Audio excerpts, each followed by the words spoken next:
we're here with Representative Mathew Muratore. We're talking today. I asked you to come today. You were nice enough to do that. We appreciate it. We are talking today about affordable housing, and one of the big problems in Plymouth, just to get the readers up to speed, is that Boston area incomes are factored into the state's assessment for median income eligibility. So, in other words, when they determine that median income, so that, to determine if you're eligible for so-called affordable housing, they factor Boston area incomes into that equation. And what that is doing is jacking up that number. So a person, just one person, often needs about $56,000 a year just to be qualified for an affordable unit. Many people say that is far from being affordable. And wanted to ask you, Matt, what you think of that, and whether, what we can do to maybe change the formula, or I understand this is a little more complicated than we thought. Yeah, it's a complicated formula, but you're absolutely right. It's something that I've been working on with the Baker administration for about a year now, to try to bring affordable housing for elders, disabled, and workforce housing for people as well.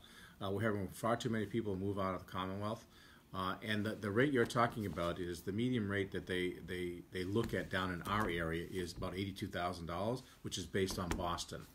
The average income here in the Plymouth area is about $48,000, so it's almost twice as much.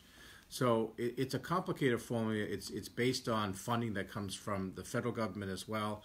But it is something that I would really love to look at, maybe filing legislation if possible for the new session, to see if we can look at maybe regional rates instead of looking at a Boston rate to make it that way, or by town or by county.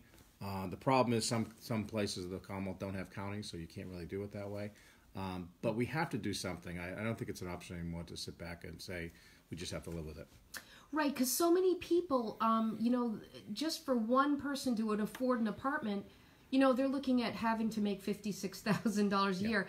And there are other guidelines, just so the reader understands. They're also requiring that income, you cannot use more than 30% of your income. Correct. For that affordable unit. These are all lovely ideas, but many people are spending 50% of their income on their rent or their mortgage. So yeah, it's really troubling for a lot of people. They're very concerned that, some people in town say Plymouth is becoming a place for only the wealthy. And are you concerned that people are getting priced out of their homes? They're getting priced out. I'm very concerned about that. I had two of my own children, my oldest daughters, were thinking of moving out of state because they couldn't afford to live here anymore. Fortunately, they were able to combine their own incomes together to buy a townhouse together in Halifax to stay local. But that's what people need to do, and we need to kind of change that.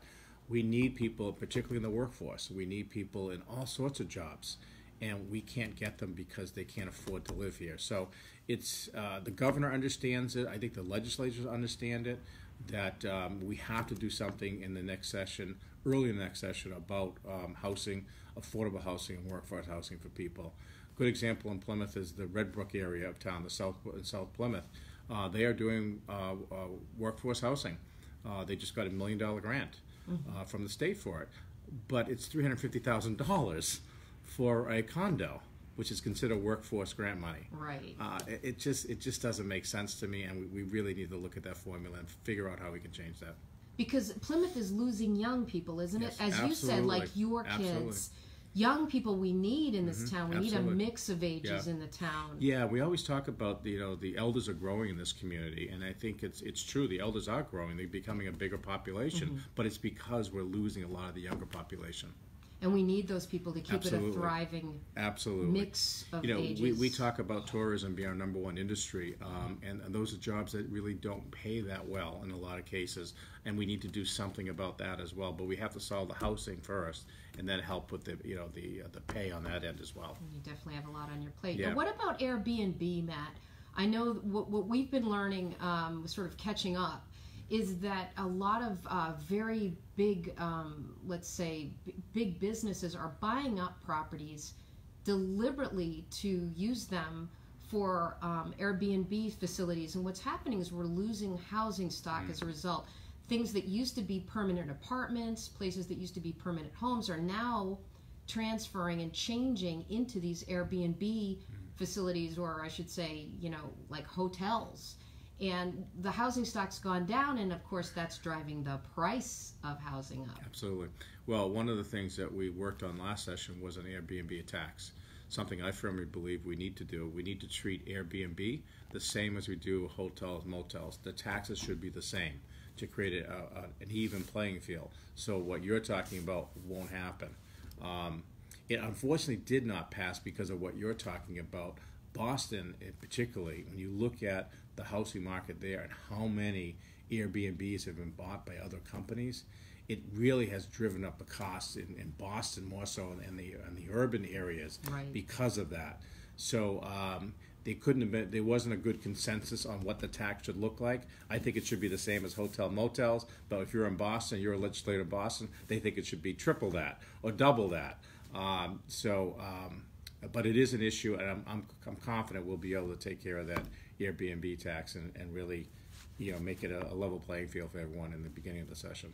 What I think people are worried about, though, Matt, too, is that there are a number of people, for instance, older people who are on fixed incomes, who are now sort of using Airbnb so that they can afford their taxes or they can stay in their home. So what they're doing is they're staying with a daughter or somebody for a few weekends so that they can make those bills. Mm-hmm. So is this new legislation, do you think it will impinge upon some of these people who are kind of needing to the Airbnb?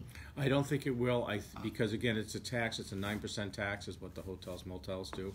And it's not that, I think that big of a deal for people, because it's part of doing business. And if you're a business or you're a private person that has an Airbnb, it's just part of doing the business, and it's the right thing to do.